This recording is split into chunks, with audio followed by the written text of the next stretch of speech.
Good afternoon friend. প্রচণ্ড ঠান্ডা লেগেছে।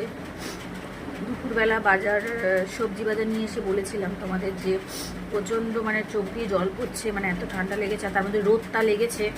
হ্যাঁ, একে তো ঠান্ডা, তার মধ্যে চোখে বাজারে যাওয়ার সময় চোখে মুখে রোদ লেগে আরও আমার অবস্থা খারাপ হয়ে গেছে। তো যাই হোক, দেখো ডিমের ঝোল, এটা মূলো শাক ভাজা, আর এখানে কালকের একটু মাছ আছে, ঠিক আছে, কালকের ভোলা মাছ একটু আছে, আর আজকে মূলো শাক আর এই যে ডিমের ঝোল করেছি। কারণ বেশি কিছু করতে পারিনি, প্রচণ্ড নাক দিয়ে চোখ দিয়ে জল পড়ছে, কষ্ট হচ্ছে। প্রত্যেক দিন মেয়ে স্কুল থেকে আসলে তারপর ভাত খাই 5টা 5:30টার সময়। তো আজকে প্রথম কথা খুব খিদে পেয়েছে, আর শরীরটা ভীষণ খারাপ।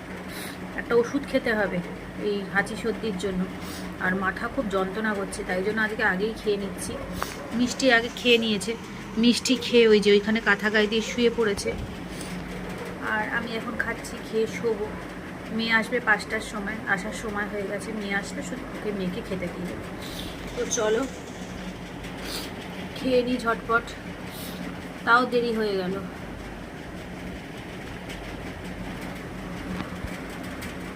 টাটা বন্ধুরা, পরে আবার আসছি।